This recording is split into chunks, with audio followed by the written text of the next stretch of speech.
East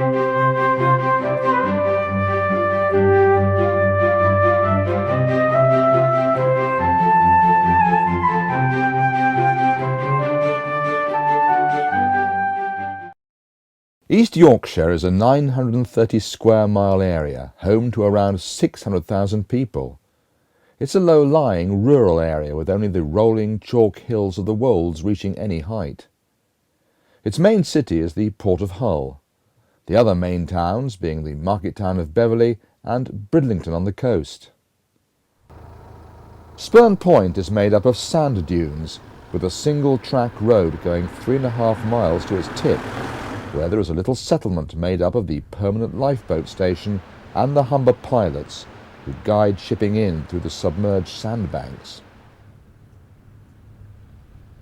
Many people come here to watch the migratory birds or to wander around the old fortifications that were dug into the sand dunes during the First World War.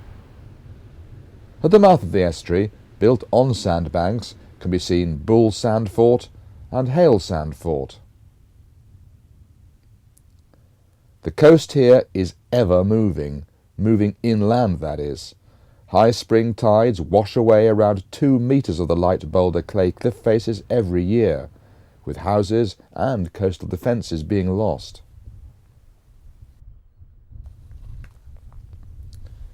There are a small number of largely uncommercialised seaside towns along this coastline.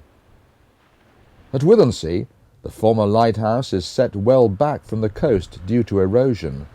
It's now a museum. You can climb the stairs to the top and look up and down the coast. Higher up is Hornsea with its long promenade.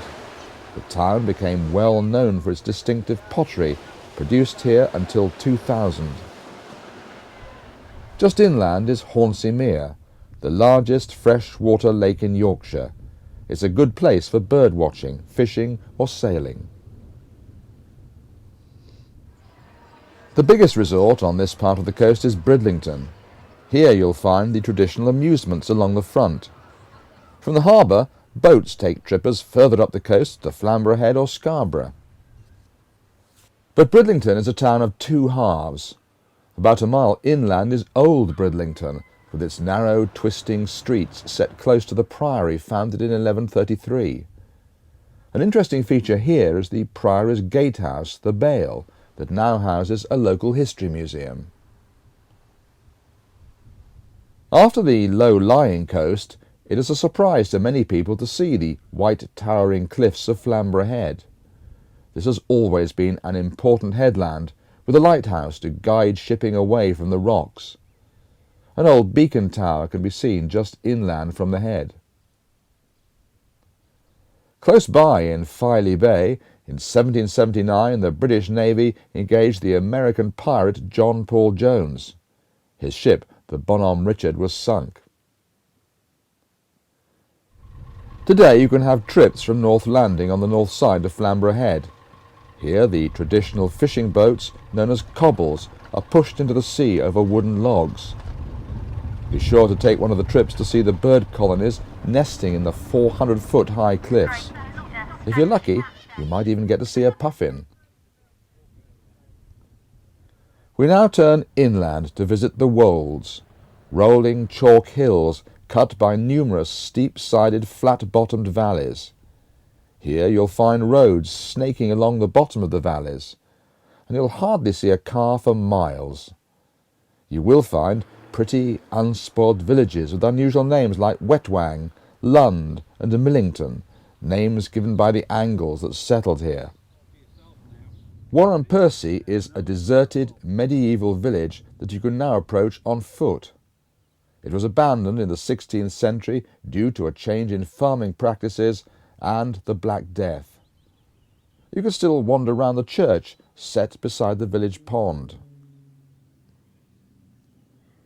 There is a surviving custom from the same period at Kiplingcoats, when every March Britain's oldest horse race is held.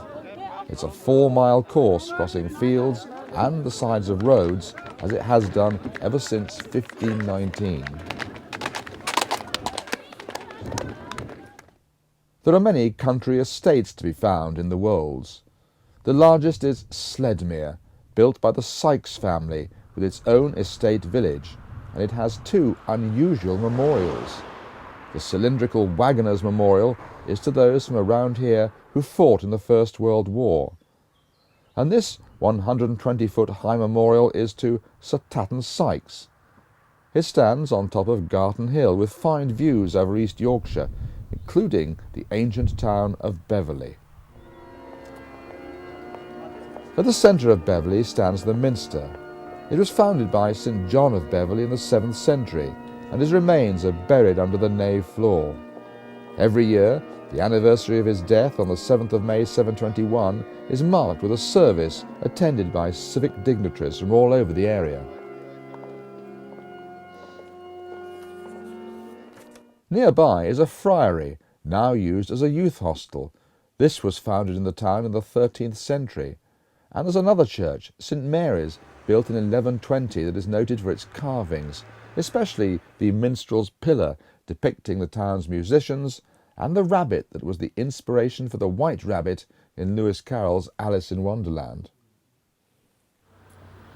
At one time, gatehouses were built where roads led into the town. Only one now exists, North Bar, that leads into Saturday Market, where there is a very ornate market cross erected in 1714. There is also a Wednesday Market, and the street names, such as Dyer Lane, Hengate and Walkergate, are named after the businesses that used to take place along them.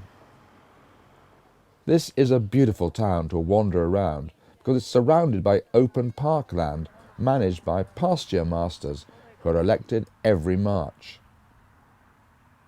From an ancient town to a new town. The port of Goole just didn't exist until 1826. It was built as a company town by the Air and Calder Navigation Company, who required port facilities to export coal.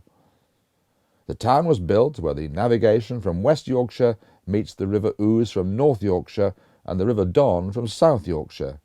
From here it's almost 50 miles to the open sea along the Humber estuary.